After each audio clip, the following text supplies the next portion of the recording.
Welcome to the podcast, and we are talking mere hours before the release of Eclipsing Worlds of Scorn.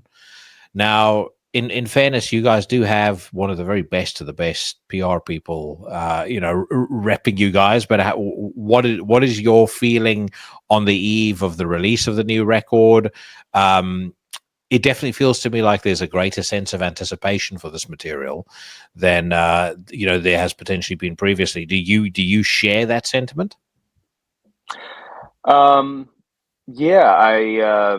I think we feel pretty confident and comfortable at this point. I mean, like maybe sometimes you get a little nervous in the final hour about something dropping, but we've been pretty uh, at peace with this one for a while, and yeah, just having the team that you mentioned is really just has changed the dynamic radically. I mean, having Chris Bruni from Profound Lore wanting to support us, and like one of the most respected guys in the business, and then he pulled and he brought in the best publicist that a metal band can get, and just between the two of them, it's like a whole different dynamic, and yeah, so it's almost like you have no choice but to be 100% confident in what you're doing when you have people like that pushing it with you, so it feels pretty good. Yeah. Profound Lore also are in that rarefied air where they have such a consistent track record that when the logo is on a record, I'm instantly interested.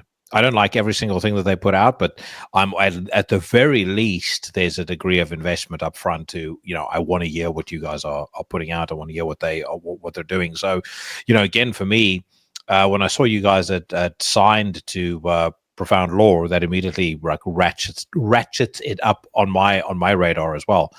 How did that deal happen?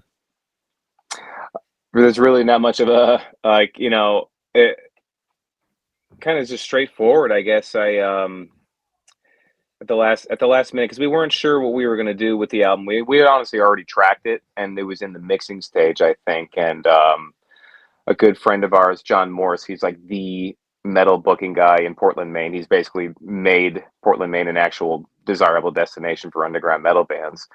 And I was talking to him about the album, and he's like, we were like with the label, but we're like, I don't know, maybe we could try another label. And he's like, have you emailed Profound Lore? And I said, no, because I have in the past and I never heard back. I don't think they'd be interested. And he's like, why don't you? I think you should give it a shot. I think you should just email him again. And I was like, okay, he's not going to write back. But then he like wrote back like immediately, basically, and we started the conversation from there. And he listened to the old stuff, and then I said, you want to hear the new stuff? And he said, yes. And so we sent it to him, and then next thing I knew, we were talking about logistics of releasing it. As soon as he put the contract in front of you, you said either add one more zero to that, you son of a bitch, or this conversation's over. So that'll teach you for ignoring me when I messaged you previously. Yeah, we said add two more zeros, just so that he would take us really seriously. Hell yes. How has it been different? Because you guys were, I mean, I know you play in other bands as well, but as Obsidian Tongue, you put out Volume 1 on Disassociation Records. You've been on Hypnotic Dirge Records, so smaller labels. You kind of now moving into, one of the elite underground labels. Has it felt different the way that they approach the business end of things and the way that they approach, promoting the record, that sort of thing? Yeah, I think it has felt pretty different. And I'll kind of sort of just briefly kind of like run through those labels that you mentioned. So Dissociation Records was not really a record label. That was just like my term that I coined, because basically I was self-funding the record and the release and the everything, the artwork and all that stuff. And I was like, this is going to look way cooler if I make a record label name, with a fleeting ambition of actually following through with being my own record label. But I do not have the brain for that, man. I'm about to say, why fleeting? I just don't think I have the brain for it, you know, and it seemed more time consuming than I wanted it to be, and kind of sort of, I don't know, I'm just kind of like in music mode like all the time mentally, and Mm. it's just kind of sort of, and I have to work, right? I mean, like, you know, we all work day jobs and stuff, so it's like the brief hours that I do have to myself, I'd much rather be writing music because that's just kind of what I am compelled to do, and I'm like, that's just way too much of a thing to take on, as much as I'd like to, you know. So you know, it we did that, and then the Hypnotic Dirge release. Yeah, that was just such a cool label to have come across, and he was great, and we did pretty well together. I mean, you know, because most people kind of know us. If they've known of us before this album, is because they know A Nest of Ravens in the Throat of Time, you know, and so yeah, Hypnotic Dirge was good, and then we met the guys behind Bindrune just through mutual friends, and then it just kind of felt right to go with an American label as opposed to a Canadian label, because I kind of felt like maybe there was a more immediate surrounding market that, you know, that Bindrune would help us kind of break into a little bit better, you know, and those guys are great, and we still love those guys, of course, but Mm. after two releases with them, you know, like you just kind of have to keep your eyes open and just kind of wonder what else can be done for your band, you know, especially because for whatever reason, um, you know, we were always kind of like a little more of a peripheral presence to our immediate peers that maybe are a lot more well known. For instance, you know, Falls of Raros and Panopticon and Obsequii, like those are not just our peers, like those are our friends. Those are our personal Mm-hmm.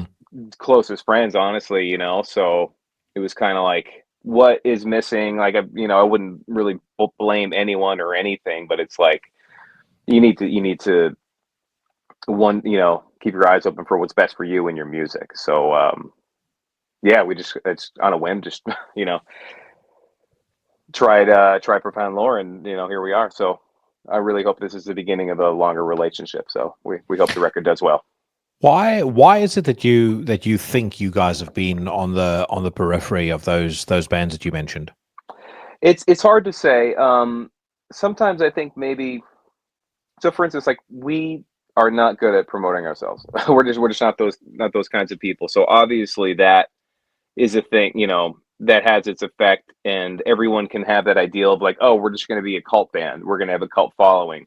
We're just going to drop like these really good quality records every once in a while and then recede into the shadows, and it's just going to magically circulate the globe on its own, you know, or something. And yeah, that has happened with some bands, but that's it. It's just a different time. It's a different era. You really have to kind of work a little harder on it. And especially the social media thing, I do think obviously social media was important, and everyone was kind of doing it more and more as we were putting out our first records. But then as time went on, it's kind of sort of where everyone gets their everything now. Yeah. It's like their fucking news, and you know, like everything is just through social media. And you actually have to like fight to for presence on those things. And we just we were not doing that. Like you know, we don't even use social media like as people, you know, like in just if we have a show, it's like, hey, you know, post, we might as well post about the show or something, but that was about it. But um and then who knows about, like, you know, what PR we got or didn't get. I really don't know, kind of, you know. And we were wondering about it for a while, and we were honestly in a I was personally in a rut for with it for a while, but eventually you kind of think, who cares? We just love the music, so we're just going to keep playing. And then, you know, and then like I said, just on a whim, we were like, you know, let's try to really do something special with this next one. And you know, Mm. we kind of got a second wind, I guess, with our post COVID recordings. So yeah, we just went for it, and yeah, Because you guys put hoping out for the best. you put out volume 3. I know it was 2020. I just wanted to remind, yeah, January 31st. So I mean, literally weeks before COVID happened. So Yeah, whatever yeah, plans you had to play shows, do anything that would get the word out, that obviously derailed straight away. yeah. That was a huge blow, honestly, because we did have some serious plans. We were going to really push it hard for that one. Mm. You know, and yeah, there just wasn't any way to do that, basically. You know, so. How did COVID affect you personally, or how did the lockdowns, I should say, impact you? Quite a few different ways. I do think there was like a valley and then a peak of sorts as far as the band goes, and as far as music goes. I guess there was the initial. I mean, obviously, it sucks just what was going on, and like you're terrified to even go fucking grocery shopping, and you're not working and whatever. But beyond that, um, just the huge blow of like not being able to do anything for Volume 3, and then kind of looking around and being like, this it's not really taking off. Obviously there are so many other things for people to be paying attention to other than the fucking progressive black metal record. you know so there was kind of like, man, this is like really kind of demoralizing. But then that kind of gave way to like, who cares? We're just doing it for the love of it. Let's just keep going. So then I just started writing right away, after a couple of months. And the first one I put together was the Stoneheart, which is on the prior EP.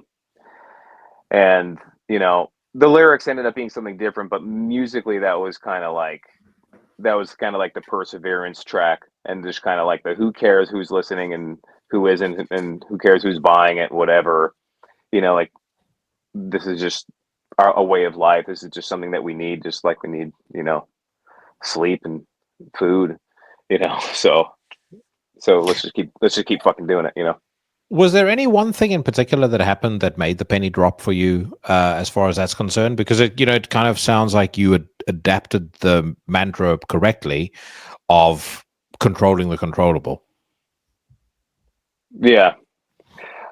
Like something that happened during COVID to kind of transition to that next phase. I mean, anything that could have happened that made you sort of step away from fixating on whether or not the band was, being recognized by people, or being, whether the profile of the band was on an upward trajectory, versus just kind of exhaling, enjoying it for what it is, and sort of let the chips fall where they may. Yeah. I think it was just kind of, just like the alone time really helped you kind of just like run through these thought cycles, as many times as necessary to reach like a new conclusion. And one thing, I mean, this is kind of a random thing that like I remember, it's fond memory of that period of time, was right before COVID happened. I literally, I'm a big tape freak. Like I'm obsessed with tapes and old cassette Porta Studios. I'm like a nerd with them. And I actually, this camera is mounted on top of that's what I'm using to hold it. So I had found one literally right before COVID, and it was like someone had left it out by a dumpster. It was just like trash. And I look at it, I'm like, this thing is like perfectly intact. I think I want to like repair it. But then COVID happened. So then I had this broken 4-track, and that was like my COVID project. I found out all it needed was like 2 belts to replace. So I ordered the belts, and I replaced it, and I cleaned it. And, so then I had this 4-track, and then I found my old box of demo cassettes that, the band was born out of. And so I'm actually looking at some of them on the shelf too, but so I just kind of, once I got the thing working, I was listening to all my old demos, and that was kind of a nice like reflective period, and a different perspective, I guess, kind of came out of it, because it's kind of like, wow, this was a really long time ago, and I was remembering how excited I was then. And at that point, it was a completely like one person, like alone thing, because I didn't even, to be honest, I didn't even have friends that were like black metal fans at the time or anything. I mean, gradually, like, like we all got into some of it together, but it was mostly like really just like I would go hang out with my friends or whatever, and then when I go home, I turn off all the lights and get into go into black metal mode, right? So it was kind of like remembering that initial spark, and that no one else was involved. No one even knew. There wasn't even a band name or an anything, and that really and then, you know, pulling that feeling into the present moment. It was kind Yeah, of like, yeah. it was like, wow, it's still that, you know, it's still that feeling. It's still that solitary space, you know, but we're just sharing it with people, um, to whatever capacity we can. And who, you know, if it like ends up in a magazine, cool, but if it doesn't, then whatever, you know. So yeah, and then we had the dialogue going the whole time too. Like, you know, we never like went into hiatus. Ray and I were talking and exchanging music the whole time, you know, like constantly. So yeah. So going back to, and I actually, just before I ask this question, I need to ask you about the cassettes because I'm just curious. Yeah. Out of your tape collection, what are your kind of one or two proudest pieces that you own? Oh, that's a good one. Here's one that I have in arm's reach. The first Fall of the Leaf demo, Storm of the Autumn Fall. Awesome. Yeah, I got this one. That's a more recent one. And I guess the other ones that I'm proud of, I have Twilight of the Gods and Hammerheart on cassette. I have Ildjarn Needhog. You know, all the music they did together. I got it because of that first song. It's like my favorite black metal song ever. Ex Extension's Jaeger. I don't know if you know that song, but that's like the song for me, right? And I was psyched to get that on cassette. What are the other rare ones I have? I got I'm looking at, yeah. I'm not a huge death metal guy, but I have Eaten Back to Life on cassette, Oh, dude. and it's all I really need for like the death metal experience. Because I mean, like I said, I'm not a huge death metal guy, but for me, death metal is listening to Eaten Back to Life on cassette. You can't beat that. You know, it's funny. I was talking to Jensen from The Haunted about that album the other day. I hadn't listened to it for probably 10, 15 years, like properly, because generally speaking, you know, when I've would listen to Cannibal Corpse, I've listened to newer stuff, and I went back to that record recently, and it is sensational. It is I had fantastic. forgotten how good it is, and also how timeless it is. Yep, and I'm a bass player, and I love prominent bass tones in metal, and like he's got he was using a Fender P bass at that point, and that P bass is just smacking and snarling around. It's just fucking brutal, you know. It's so cool. So Totally different, you know.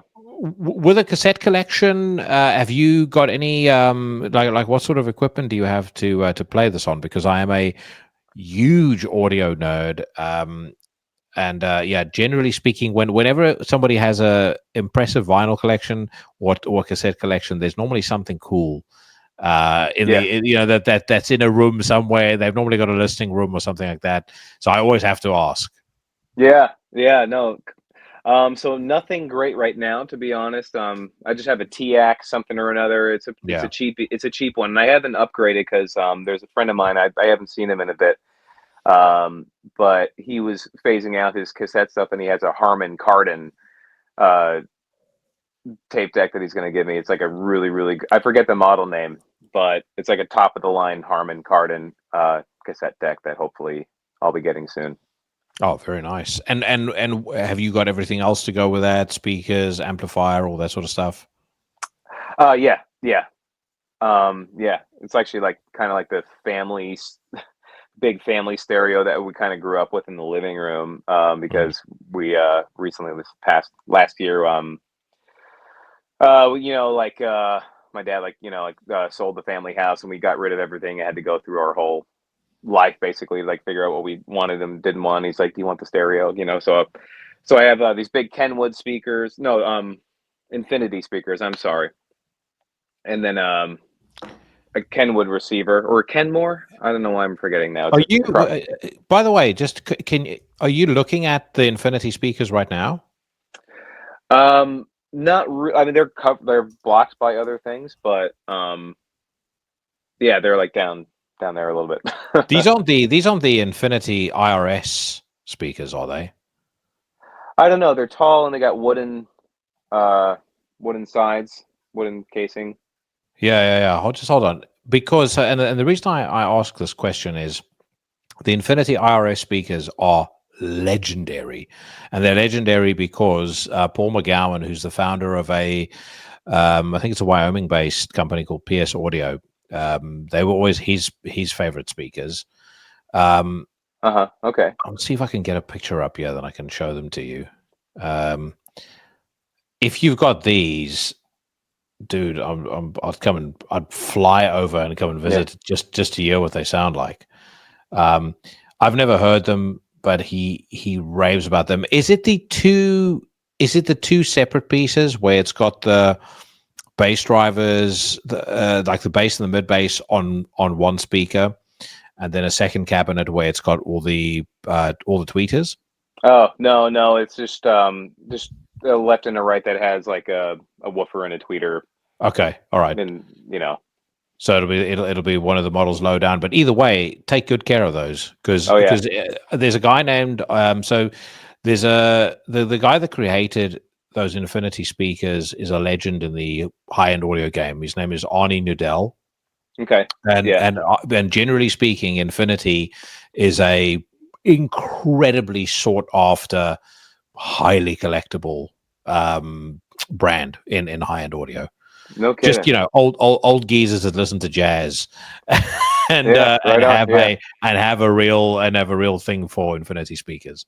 Right on. Well, I have a new turntable that I've, for some reason, I put it together wrong or something, so I haven't gotten it spinning yet. But now I'm gonna have to throw on Bitches Brew when I do. What do those speakers sound like, out of curiosity? They're pretty bassy, but clear too, and loud. They're loud. I don't know what to compare them to. I guess kind of, Just bear with me 10 seconds. Sorry, I'm so curious about this now. That's cool. Wanted to show you. Yeah. Is it these by any chance?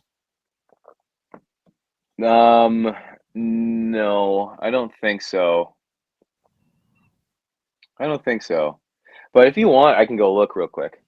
Yeah, I'd love to know. As I said, I'm just completely and utterly I have to know. I'm eaten up by curiosity now as to what they are. Yeah, I'm gonna go take a look. All right, have a gander. Okay, they are the Infinity Studio Monitor 120s, apparently. Hold on, let's have I popped the screen off. There we go. So Audio Karma, very powerful bass. Where's a photo of them? Okay, got it. I can see it now. Yeah, as I said, certified classics. So make sure that you take good care of them. You're going to be able to offload them at some point for a reasonable amount of money. Yeah, I mean, absolutely. Yeah, it almost feels like a family heirloom at this point, because like I said, this kind of sort of, my dad just kind of always had that that stereo around, and that's kind of like the stereo that I like got acquainted with. That you grew up with. Did you ever have because my fondness, I think, for high end audio came from my dad having a very, at least I thought at the time, in hindsight it wasn't as great as I imagined it, but when I was young, my dad's hi-fi was the fucking coolest thing on the face of the earth. And that's where that's how the bug bit me. And cue an obscene amount of money later and the setup that I have is fucking probably worth more than the house I live in. That's classic music fan stuff. Yeah, like, same with musicians, right? The guitar is worth more than their car, the classic thing. Pretty much, yeah. So I'm going to make the assumption if you grew up with hi-fi, you grew up with you grew up with music. What was your earliest recollection of an experience with music or connecting to music in particular, and what music was it? The two that I remember the most are Beethoven's Fifth and Led Zeppelin.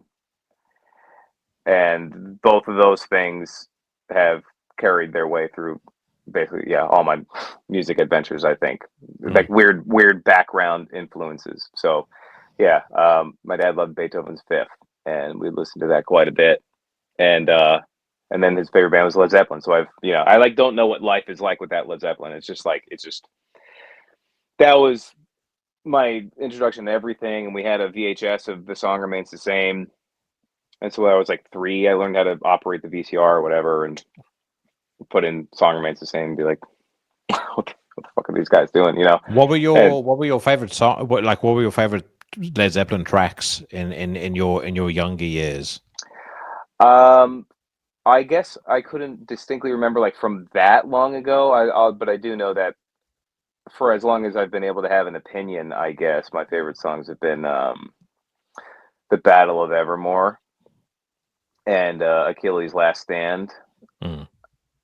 And honestly, I don't care if it's trite to say, but "Stairway to Heaven" is still I enjoy that song Incredible song. Yeah. every single time. I enjoy every second of it every single time I hear it. And then That's the Way. Basically anything off Led Zeppelin 3. I love Led Zeppelin 3. Mm. You know, um, Immigrant Song, Yeah. Tangerine, No Quarter. I don't know how I Yeah. could have forgotten No Quarter. No Quarter is Going like, going going to California, I absolutely adore. I would say that would probably be my favorite Led Zeppelin song. But right on. they are a band that people either get and love or just cannot stand. Yeah, It's a strange thing. Like I don't ever meet people where there's much of a middle ground with Led Zeppelin. Either they really like it or they can't fucking stand it. yeah, yeah. I mean, like, if you grew up with Robert Plant's voice, then it's just what it is. But like, I guess I can imagine if someone didn't hear Robert Plant doing his thing until they were like in their 20s, they'd probably be like, why are you listening to this? But I don't know.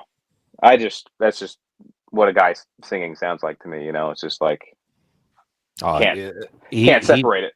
his voice when he was young was incredible, but I find actually as he's grown older, I mean he's in his 70s now. Some of the solo stuff that he's done with Alison Krauss, Yeah, phenomenal, just I, re- absolutely phenomenal. I really like that record. That song, I forget if it's called "The Letter" or "Please Read the Uh, Letter." please read the letter is what it's called. Yeah, I love that Stunning, stuff. absolutely Yeah. beautiful song. Yep, I Um, brought my dad to see him live for Father's Day in I think 2015. But it was Robert Plant's Band of Joy, I think it was at the mm, time. And there it was great. And they did Rain Song, and that was the peak of the evening is when they did the Rain Song, because that's my other favorite Led Zeppelin song I didn't remember right away. Is mhm.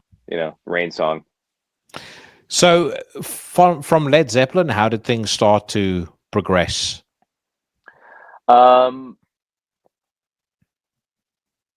I guess it became really common to have like the alternative rock station on, like, just playing in the house, and plus in the car. But the one that we got hooked on was Metallica. I mean, simple enough to say, but yeah, Enter Sandman. It was Oh like yeah. that was like the biggest song for not even just 1 year, like several years. So I guess like my earliest memories of hearing Metallica, I guess it must have been like 4 or 5. So at that point, that song had been out for 2 or 3 years maybe. And yeah, so we were just obsessed with Metallica. And then like my dad got a copy of the Black album, and then that was just we could listen to the whole thing. And then my older brother, went full in with Metallica, and then he got Ride the Lightning, he got Master of the Puppets and Justice for All, and it's just like, so that's metal. Like that's like how I figured out what metal was. And then watch Ace Ventura, Cannibal Corpse scene, of course. Yeah. Like I don't know. Pivotal for any growing young man. I grew up in the '90s. There's just no way around that Yeah. experience. So yeah, I think Metallica was the big ones. Then Metallica and Led Zeppelin were really kind of the kickstarters. But then of course the more alternative stuff, like became more appealing. Just the grunge was really big, I've always loved Alice in Chains, especially, and Nirvana and stuff like that. But mostly, yeah, Alice in Chains is probably still my favorite '90s band. And and then yeah, just kind of sort of, and then the next big step, I guess, like in the whole interest for me was when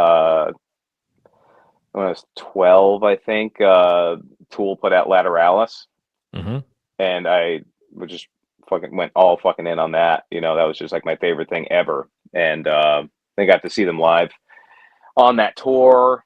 And then, yeah, it was just kind of like, I want to make music that makes people feel what Tool's making me feel like right now. You know what I mean? So Like that. Tool was the band that made you want to pick up a guitar or pick up an instrument and be a musician?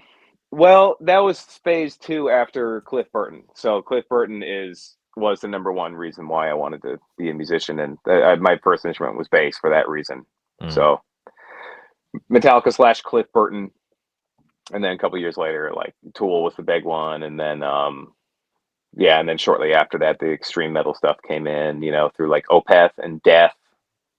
Those are like kind of the two bigger ones, and then the black metal rabbit hole that starts with Cradle of Filth, of course, if you're like young and ignorant in that period of time. But I still like some of their old stuff, to be perfectly honest. But and then it's like, oh, so if this is like the Backstreet Boys of black metal, then what the fuck is the other stuff? Like, I got to know, and just kind of digging around from there, and one band after the other. The steps, right? Emperor, and then Immortal, and then Enslaved, and then once you've heard Battles in the North, it's game over. Once that album connects with you, you are either in it or you're not. You're either in it or you're never going to be in it. Yeah. Yep. Pretty much. Lateralis, by the way, great album. Out of interest, again, where did you land on Fear Inoculum? Because again, I know I wouldn't call myself a diehard Tool fan. But I actually have a bit of a soft spot for that album, in part because I hear it at so many hi-fi shows. It's like the only slightly heavy thing that they'll play, unless you specifically ask. Yeah, unless you specifically ask them to play it, play something else. That's the song that gets played an awful lot. What is it called? It's the one where they had the drummer do it live as well. It's Numa, I think. Yeah, Numa. That was my guess. Honestly, I was going to guess that was the song. Yeah, I mean, I've heard that on a setup worth in excess of $750,000, and I was gobsmacked. Like gobsmacked to a point where I had a lump in my throat through the entire listening session. I was like, I've never heard Tool sound like this and me make such a connection with a Tool song ever. But I was curious, just as a Tool fan, where you, generally speaking, you landed on Fear Inoculum. Yeah, good question. If we're going to talk about them, because that was obviously such a big thing for any Tool fan, because you waited that long, and if you were like me, you were frankly underwhelmed by a good chunk of 10,000 Days, and you're like, what's going to happen next? And then you wait that long, and it made me so happy. I still like that record. I like it a lot. I think it's you can hear the time that they put into it.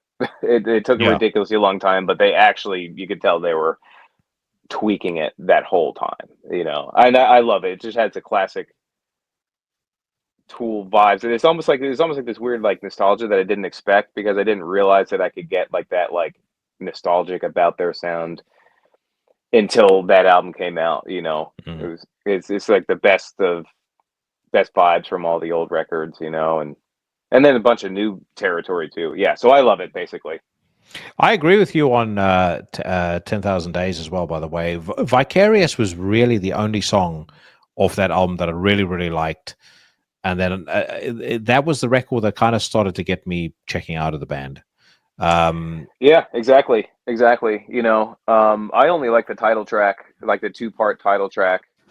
And like Rosetta Stone was really fun live, because I've seen them play that live a few times, and And that's fun, you know. But like, it was just kind of like, this is not what I had in my mind after, you know, listening to Lateral so much, because that album is like really kind of, I don't know, it was just kind of like, really, you know, um, for with some of the stuff, and you know, like kind of like the stupid lyrics and stuff, but you know, it was worth the wait, I think, because I love Fear Inoculum.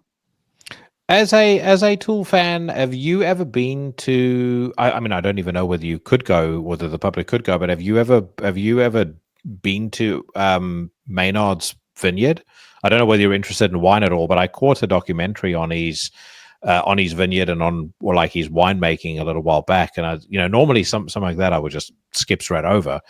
And I was Yeah, like, I'm 25 minutes in, and I'm like, I can't get enough of this. Like, yeah, I think I might have seen something like that, because yeah, it's almost like he promotes his winery more than his band at this about to point, you say, he know. seems way more into either jujitsu or his wine than he is into music. Yeah, it almost kind of got pretty annoying. That's why I stopped listening, like checking out interviews and stuff, because it was just like, you know, people ask about the band, and be like, well, it's kind of sort of like when I'm making wine, and and and it's just like, Yeah. I don't care that much, you know, like, um, you know. So no, I've never been there. It's in Arizona, so that's definitely pretty damn far away. It would be fun, and I did drink it once, to be honest, and it was fucking amazing. Like, it was very, very Was it good good? wine. It was very, very good. I got a bottle of it for my friend's wedding. And we drank it together, and it was fantastic. Yeah. I, I've drunk a reasonable amount of American wine. My favorite wine being from the Napa Valley, which is kind of like the, you know, it's like the Western Cape wine route of America. Yeah, Napa Um, Valley. Yeah, but yeah, I mean, it's exactly the kind of wine that I like. I like red wine where it feels like fucking I've been kicked in the stomach when I when I've drunk it. And I know that Maynard does a Cabernet Sauvignon, which that's my favorite kind of wine. I drink basically nothing else. hmm Um, yeah. but That's actually. It's been a long time, but yeah, Cab. Basically, I'd only ever drink Cab, a, maybe Merlot every once in a while, but yeah. a Cab Sav, Merlot. I used to really like Merlot, but it's a bit it feels a bit doesn't have the same muscle that that a Cab Sav has. It doesn't hurt, you know. Like Yeah, Cab Sauv hurts a little bit, and that's kind of the yeah. thing. That's what gets It's you hooked. it's that it hurts so good kind of thing when you drink it. Yeah. Um, as you're listening to all these bands in the 90s, one of the things I was curious about is where you found your voice musically. Like, did you try and make, like, did you have a grunge band? Did you try out different styles before you kind of landed on, I mean, listening to Obsidian Tongue, especially the new album, and that really is you speaking with your authentic musical voice. Right. But how much trial and error, how much experimentation went into getting to that place? Good question. As far as like styles go, that there wasn't really. I don't feel like I messed around with too many different styles, because as soon as I started playing the instrument, like, you know, playing bass, I was trying to write songs on bass, you know, and I did successfully for a while. Then it's like, all right, I should probably figure out the guitar too, for the obviously for the chords and stuff, you know. So uh, I just always was doing what I guess would be called progressive, but like honestly, like at the time when, like, I was young enough where I didn't even really understand that term. I didn't like think about it that way. I was just kind of like, well, the best songs in the world are all like 7 minutes long, and they have a bunch of parts, so I should write really long songs with a bunch of parts. You know, like Stairway to Heaven's super fucking long, and you know, like the, you know, Master of Puppets, Mm. you know, and it's just like I should write long songs that go on little adventures, and so it was just like always kind of that sort of thing. And with guitar, all I wanted to do was sort of like invent chords. Like, I'm sure there's some music theory professor out there who could point at everything I do and be like, that's called a diminished whatever the fuck, you know. But I don't know any of the names. I just like the adventure of putting them together yourself. And Mm. chord, yeah, so I've just always just been a chord guy. I don't do solos. I can't shred or anything, you know. But So once I started playing guitar, I was doing the weird chord thing, and so Obsidian Tongue is still the weird chord thing. It's just that I then, once I got into black metal, I started doing the weird chord thing with tremolo picking and the more dark intervals, you know, and pairing it with the vocals and everything like that. So I don't know. I tried to just do something original from the beginning. You know, I didn't really want to emulate anybody, so I never had like a Tool worship band, you know, song. You know what I mean? There's not. There's not going to be. There's not going to be a YouTube video of you floating around with like a middle part, you know, parting curtains, playing Stone Temple Pilots covers or anything like that. Is what you're saying? Yeah. Well, I mean, I guess I had a bowl cut in my first band when I was like 13. So if that video shows up, then maybe, you know. But, What was your first band? oh, it was just a silly middle school band. I don't know. I think it's not like an actual thing that like exists on the internet or anything. But the best of us had bowl cuts. I never had one, but what I did have was an extremely strict school and a rule where okay. your hair was not allowed to be, or your fringe wasn't allowed to be longer than it wasn't allowed to come past 2 fingers above your eyebrow. So naturally, I grew it out to be able to reach my mouth, and I would like comb it in. It was Nice. like a young man's fucking comb over, but a comb over in reverse. I'm like combing it in behind my ears, behind my head. And then and then one day the principal grabbed my hair and I pulled it down like you know, past my mouth, and I had to Oh boy. Wow. I narrowly escaped having to shave it off, which, you know, at the time, you know, now everyone walks around with a shaved head, but back in those days, if you had a shaved head, you were basically that's how they identified you as a criminal or Right. somebody who needed to go to reform school. Exactly. Yeah. Yeah, it's true. So getting to this new record, I mentioned to you before we started, I wanted to kind of you to walk me through the songs, because as you say, it tells a story. And I think in addition to the originality of this album, I think one of the things that really stands out to me is the flow and the sequencing of it. And it feels to me, as I was listening to the record, that there is a huge amount of thought that has gone into the design of and the way that each song segues into the next one. Mm-hmm. So if we start with Orphaned Spiritual Warrior, walk me through that track. Yeah, that one, as soon as that first section came to be, it clearly had like an album opener feel, you know, like I knew it was going to be an album opener. And it's weird, it's like it's one of our heaviest tracks. I think there are some really heavy moments, and there's some emphasized discordance or dissonance. Like we have a little bit, but that one's pretty overt with it, you know. My friend John Hom, like he said like there was like a Voivod vibe to the guitars, I and can hear that for sure as I was well. like, wow, that is super cool, because I wasn't thinking about Voivod, but I do love Voivod, so it's like, so it was that kind of thing. But anyway, so yeah, I mean, it's kind of like you're trying to figure out what the music is saying, you know, and you know, you have to go further than like the song is saying something's wrong. You know, but it's like maybe something like that to begin with. It's like, you know, something's seriously wrong, and that's what the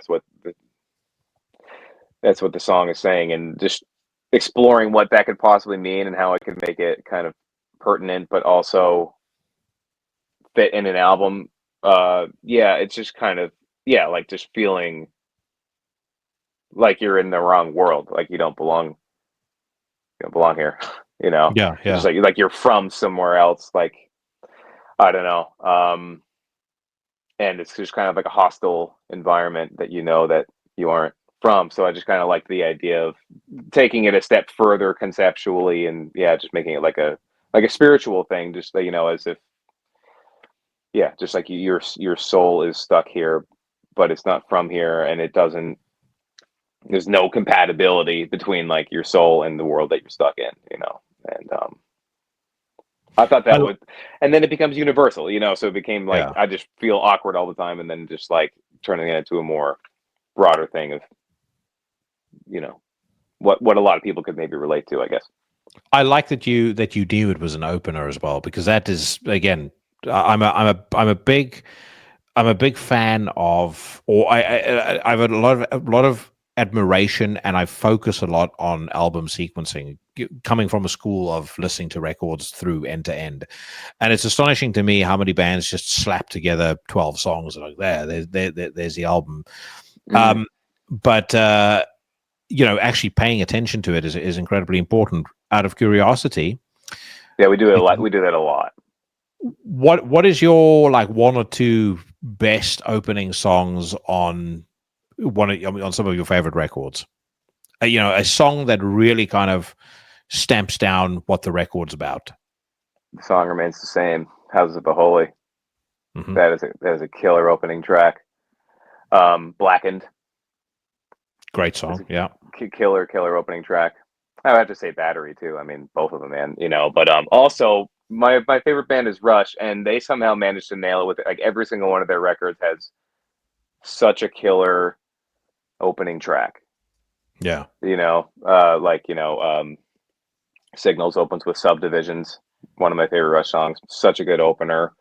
And even like I love 80s Rush. Like, I even listen to Hold Your Fire a lot, and that opens with Force 10, and that is such a killer opening track. I love Force 10. Um, Grace Under Pressure opens with Distant Early Warning. That also killer opener track. So um, it's such a thing. Like, you have to get that, like, it has to hit right, Mm. right off the bat. Even if you want to explore more mellow territory, it's kind of like the first song, you just this instinct. It's like, all right, you really need to like kick someone in the head right away, and then start exploring the other stuff. Well, So, you mentioned Eaten Back to Life earlier, and Shredded Humans is an opening track. Fucking brilliant. oh yeah, Just as soon as that riff kicks in, the dun dun dun dun dun dun dun dun dun dun dun dun dun dun. I mean, it just every single thing about that just like wakes you up straight away. It's like fucking, oh yeah, I'm about to get my face smashed in. yeah, yeah. And it's just, I love that it's just one of the first, like, just a really early death metal record too. So it's just kind of like, what does this death metal album sound like? And it's just like, and then you just there it is. That's what we're doing now. So You know, from Orphan Spiritual Warrior, we go into Snakeskin Tunnel Colony, yeah, which is where the progressive elements really start to kind of come out yeah, full bore. yeah. But give me your commentary on that track. That one, yeah, it almost seems like, just from the people I've talked to and the people that have heard it, it's already become like a favorite for a lot of people, I guess, which I was kind of surprised about because it feels sort of transitional to me. But it's also pretty hostile for the most part. It does have the whole clean section, but it's pretty angry in a weird way. That first couple riffs, I was honestly thinking about death. Like, I was listening to like Individual Thought Patterns a lot and stuff. And so there were actually a couple riffs and a couple changes in there. I was trying to get some death influence in there, and but then like, one thing leads to another. Like, even if you try to do it, you do something deliberate with one riff, like you're trying to model it after something. For me, at least, once there's that, then just my imagination's just going wild, and then I'm just doing something completely different. So, like, so that just kind of turned into what it did on its own. And just like one chord leads to another, then it's like, oh, we should go clean here. Like, it just kind of sort of naturally came to be, part by part. It just kind of wrote itself, basically. And yeah, the lyrics are kind of strange, but like that's what I like about them. We like to have them be a little surreal, like a little weird. But honestly, it's mostly about, I guess I don't know what term to use, but just kind of like false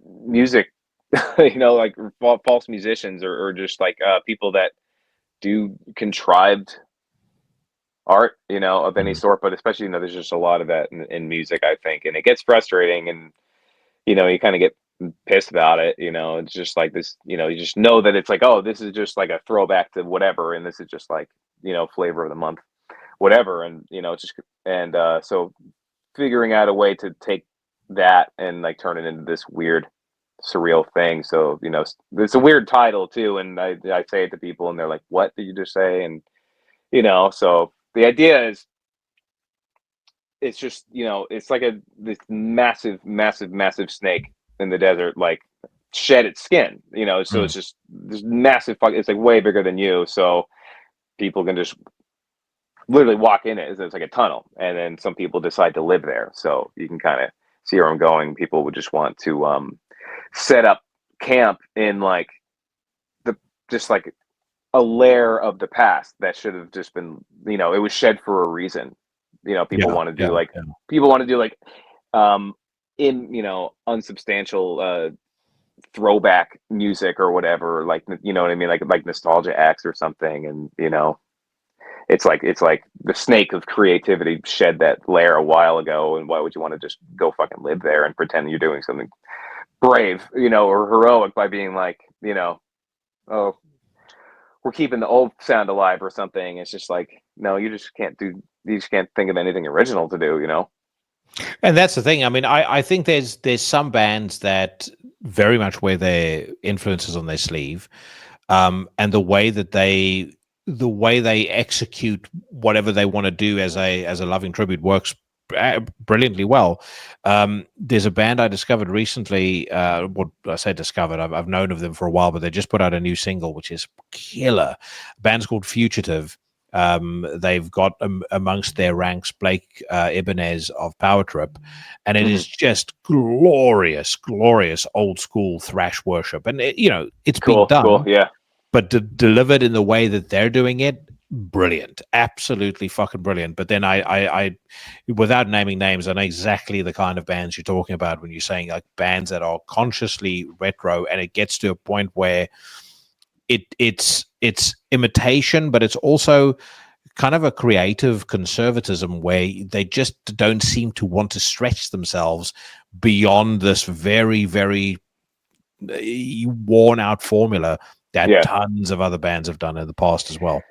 Yeah, and just especially in recent years, it just kind of got more annoying because it's just like so like super aesthetically charged now, as if like that is enough, It's just like, oh, just like these like throwback riffs, but it's just like, oh, but the album cover is so cool, or there's such an aesthetic to them or whatever, and it's just like that's not enough, like that stuff should be a result of your music. You can't just like have that to try to make money off of it, honestly, and then just like, oh, I guess we need to write riffs now, to round out the product. It's almost like the music seems like an afterthought or something. And well, no one is going to remember the aesthetic if the music isn't good, and that's the other thing that's lost potentially on some of these bands.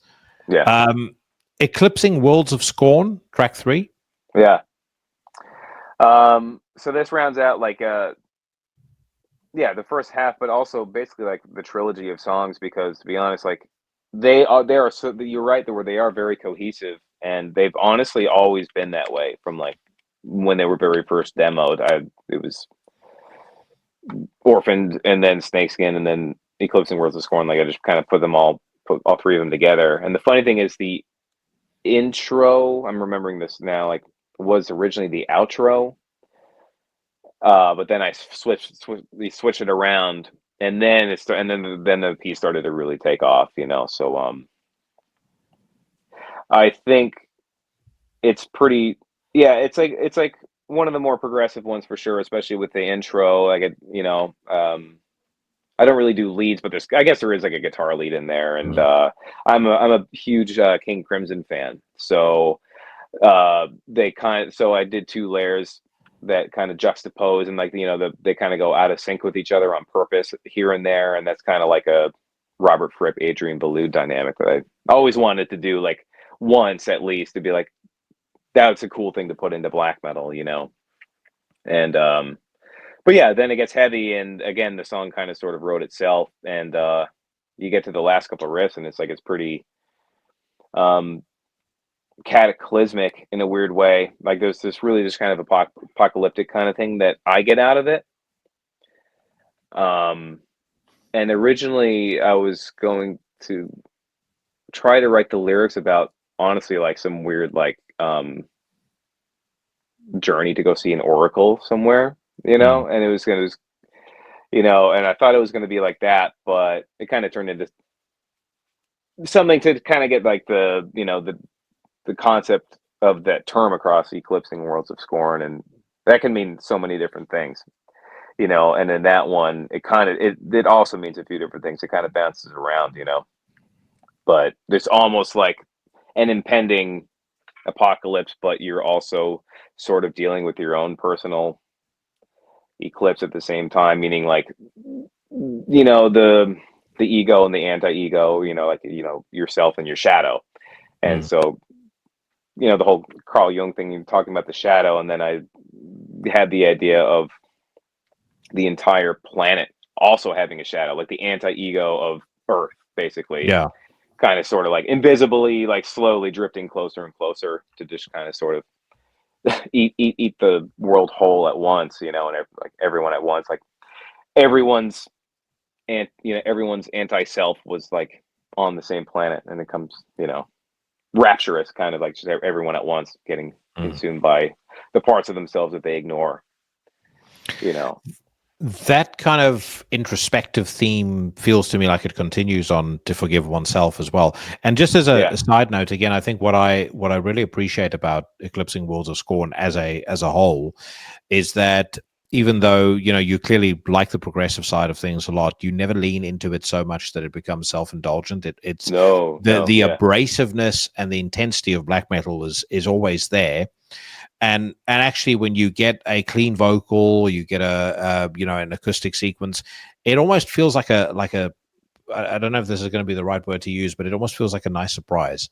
It never feels like it was building up to that intentionally. Yeah. I do think that's what we were always going for, and that lends to why we end up working on the songs as long as we do. I mean, like Ray and I were grinding those songs for a while before they were done, and we subtle rearrangements, and then just ended up having a new version, then being like, let's go back to the old one, and that kind of thing. And it's because, like the flow is essential, but also having the whole feeling be like multiple interests at once, like at the exact same time, like you're feeling more than one thing at the same time. So what it sounds like when you listen to Pure Holocaust or Transylvanian Hunger or something, and you know what it feels like when you're listening to Power Windows or Farewell to Kings, or or like Animals or Wish You Were Here by Pink Floyd, and but it's another thing to try to figure out how to take the really low down, like kind of subtle feelings of all these things and have them be all at once. Have it be all at once without it sounding and I used the word intentional earlier. It's actually really more self-awareness. Like I find there's with a lot of bands that blend progressive elements, at least to my ears, a lot of it feels like overly self-aware and almost self-congratulatory to a degree. I think what I like about what you guys do is those elements get brought in at kind of just the right time, and then they also don't outstay their welcome. Right. Well, I'm glad to hear that, because that's that's just what we've been trying to build. That's what I've been trying to do as a writer this whole time, is master that balance. It's quite a few different things, and also like this might maybe not super obvious, but I'm like super influenced by Neurosis with this project. And we don't have Neurosis parts, like I wouldn't ever do that. It just wouldn't work, I don't think. But their approach to heaviness is like foundational. It's like tantamount to me. So I mean, it's this kind of sort of this ritualistic kind of like purging thing to them. It's like super cathartic, right? And it's like, how do you get that but don't be post metal, but then like you like prog, but you don't want to be nerdy, and then you want to be black metal, but you don't want to just sound like a rip off of, and Yeah. yeah, so it's just quite a few things that we continue to blend, and each record is kind of sort of a different angle at that same goal, Mm. like, yeah, so this one just adds up, is also just having the benefit from being more concise and a little more mature, and also having our heaviest moments really helps uh, broaden the dynamic a bit, Mm. Again, because I'm a massive fan of Neurosis myself, Sure. anytime anyone brings it up, I always have to ask this question: favorite album, favorite song? This might not be as popular of one, but I'll stand by it. The Eye of Every Storm is my favorite album. I know it's like a little more mellow than the other ones, That's a but the great song, choice, though. but the songwriting is fucking devastating. Like every Yeah. song on there is so good. I would have to choose between Bridges or No River to Take Me Home. I don't know which one is my favorite between those two. I'm very partial to Honor Found in Decay, and I know that that wasn't Yeah, necessarily a well received album from certain quarters, but I think All Is Found in Time, My Heart for Deliverance, yeah, I mean, even Raise the Dawn, the last song, masterpieces, absolute masterpieces. I mean, my favorite song is without a shadow of a doubt. It's kind of depends on the mood that I'm in, but it will either be A Sun That Never Sets or Locusts Are. yeah, But I mean, they're just not a band that missed in my view. I yeah, am still and never I will never get over how the circumstances under which the band. I mean, they've said that they're on hold, but I mean, it's highly unlikely we'll never hear yeah. anything Probably from not. them ever again. I think that's the one thing in music I'll never get over. Yeah, I agree. I'm with you there. It's And yeah, as a sidebar, I'm even more pissed off at the fact that I'm never going to get to hear another Absent and Body album. So I don't know yeah. whether you check that out, but fucking hell, if you haven't, oh my god, it's amazing. I will have to get back in. I maybe briefly, but I'm not remembering much, so I'll have to check it out again for sure. It is Scott Kelly at his absolute darkest and most sinister, with like this really the sort of undercurrent of industrial in all of the songs. Uh, It's exceptionally good. cool. Yeah. Um, so you then have this prelude in "And Still They Dream," which I think is a beautiful way to set up the album's grand finale, "Theater of Smoke and Wind." You want to comment on both of those songs? Sure. Um, I don't know if I really divulged much with To Forgive Oneself specifically. Like I won't go too far into it, but yeah, I just do want to say that that's actually the oldest track that we um, finally fleshed out and put on the album. So I'm pretty partial to that one. We made a music video for it and everything, and that's like our second single. I'm really happy with that. But that one, I it's not really audible, but there is like this weird Neurosis influence to the way that I put it together.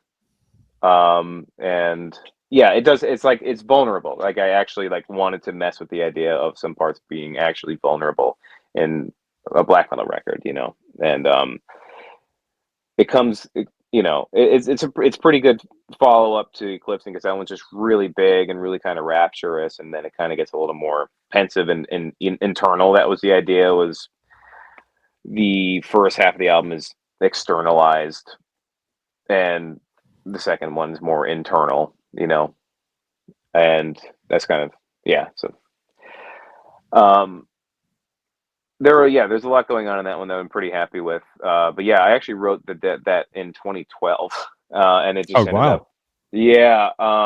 And it just kind of getting put off to the side for other songs on different releases. And during COVID, actually, like, I made a demo, sent it to Ray, and I'm like, this is a really old one, but I would love to do this on the album if you think it's good. And he really liked it, and he learned it, and we started playing it. And So that it's a pretty satisfying thing for me, honestly, to have that one because it's a really old one. But then yeah, the interlude that also became that's like one of our favorite pieces from the final product.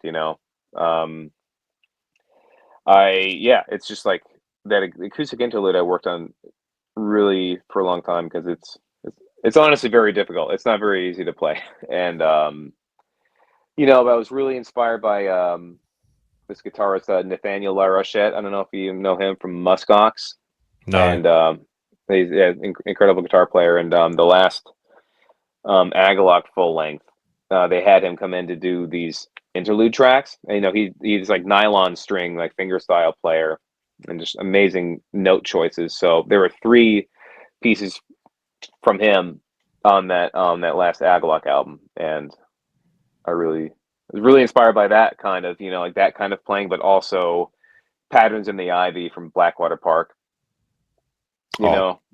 Blackwater Park's my favorite Opeth album. Nice, hands down. So yeah, I mean, straight up from the beginning, like I wanted, it was my Patterns in the Ivy, like the acoustic piece, finger picking, like right before the big last song, And I hear that now as well. Yeah, and that one took a lot of practice, and like really annoying my wife with that one, I think, for a while, because it's just playing it over and over, just like, oh, it's still not right. I still haven't gotten it, and but we've finally nailed it, and Ray had some really great overdub ideas, like the percussion and the keyboards and stuff. We had a good time rounding it out with that, and we're pretty happy with that one. And then Theatre of Smoke and Wind is your grand finale. Yeah. Yep. That one also has like some pretty old roots. I don't remember when exactly, but it's an older one that got more and more mature. As to, like I had the privilege of time to be able to keep like adding to it and improving it a little bit. But it was obviously like again, just like Orphan Spiritual Warrior, it was a very obvious outro track. It was obviously the end of an album, and the title, I mean, even that was just something that's been kind of floating around in my head for a long time. It was kind of sort of like, I mean, like literally, just the smoke above what you would presume to be a fire, and the wind blowing from different directions and turning it into little animations and weird scenes, almost like just in the smoke, and I thought that was really kind of, it's almost like that's like what the music or what the band could be considered, because it's like you got this, you're like, when you really need to make music, you're like, your soul's on fire, right? And then the smoke above that fire, your observation is almost like the wind, almost like this quantum thing. It's like the observer expecting the experiment. So it's like you looking in at this thing kind of affects it and turns it into all these different things, but it's kind of amorphous. It's kind of constantly changing. But the idea kind of was, to just kind of expand on that a little bit, as just, and the moral was kind of like to just tap into your own actual, the genuine creativity and imagination. I mean, like, for a little bit, it's almost like the same moral as like the never ending story, but it's just kind of like, you need to kind of sort of embrace your own creativity. Like people need to start being more creative again, because like, and not fucking pull shit from the past and whatever. It's like, you really need to try to come up with something new, even if it's dumb at first. It's like, you never know where it could go. So that's kind of sort of the concept of it, and it kind of follows up like this weird concept. It's a loose concept, so it's not like a really strict dialogue or whatever. But on the Stoneheart EP, so we actually recorded all that stuff together at the same time. Like, so Eclipsing Worlds of Scorn and the Stoneheart EP are the same session. Yeah, it just got divided up and mixed differently. But that one kind of has this concept of the gods having fled the earth, and they're kind of like hidden underground. They're like in this cave, and but the world itself had actually already been wiped out, but they sort of are like projecting this like false reality that we're living in. And I kind of tried to pull that a little bit back into that song, and just think like, just the only thing that could actually wake them out of this weird sleeping state. They're like dreaming up this false reality. That's why the interlude is called "And Still They Dream," Mm-hmm. And the only thing that could actually get us out of this is, just creativity, true artistry, in whatever form, human imagination, because we're lacking it. Yeah. Now I have to bring it full circle because I asked you about your favorite opening tracks, and you mentioned that was you felt that was a perfect closer. Yeah. Other favorite closers, because I instantly had one that came to mind. As you said, you saw it as an outro track. Yeah. Well, let's. I want to hear yours first. What's yours? Ino a Satana of In the Nightside Eclipse. Oh yeah. And what a way to cap off that album. With it's got the clean singing, the sort of, wouldn't say chant, but the ending, the Ino a Satana, just it works so well. It's just such a great way to kind of stamp down that album's brilliance. Mm-hmm. Yeah, and it's funny because I'm actually I absolutely love the outro track to Anthems too. With Strength I Burn, because you've got that the Wanderer right at the end, which is just an instrumental. Yeah, that's the one I'm talking about. Okay, the Wanderer. I absolutely love that track. And I know it's a little more mellow, but it's just something that's an amazing way to round out an album. Yeah, no, I think it's stunning. Yeah, one of my favorite Emperor pieces is even just that outro, But we were talking about Neurosis, and I Can See You, from I Have Every Storm is that's a really, really great closer, I think. What else? Well, I mean, Anima, Third Eye, incredible closing track. I'll throw one that is not metal whatsoever, but I think is a brilliant closing track to a record. Goldust Woman off Rumors by Fleetwood Mac.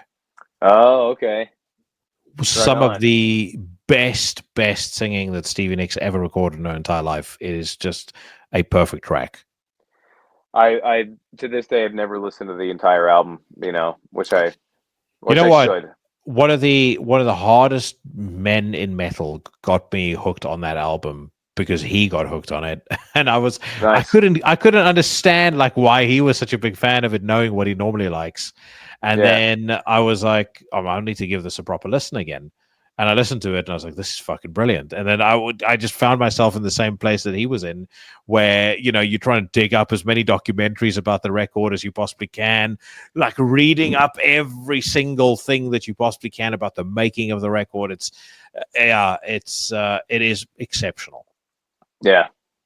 Yeah, it's amazing. Another great closer is,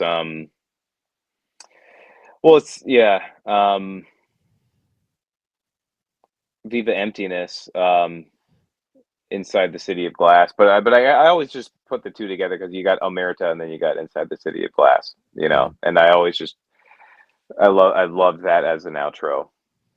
I was terrified you were going to say what then would have to be one of my there was something that I was asked on my news rant a while back, my most unpopular metal takes, and this is one I didn't mention. Okay. But a closer held in extremely high regard by everyone that I think is fucking dreadful, and I don't understand why it is such a poor track relative to everything else on the album.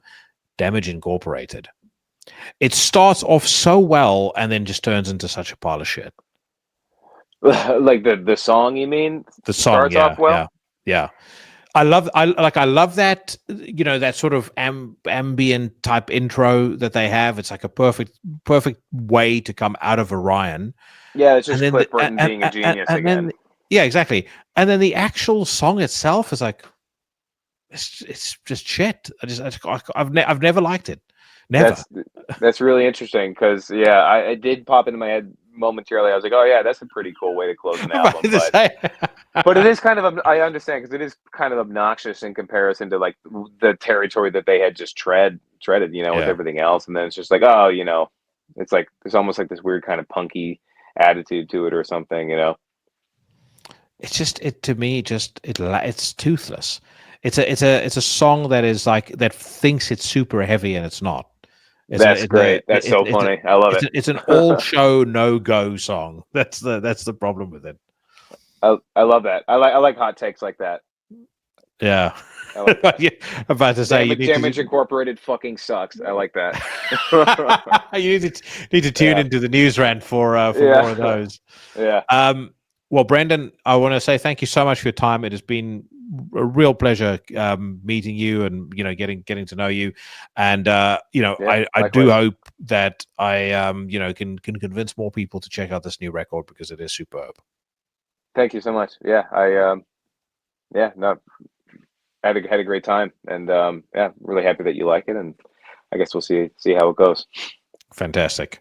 Take care of yourself, brother. All right, thanks. Bye. Bye.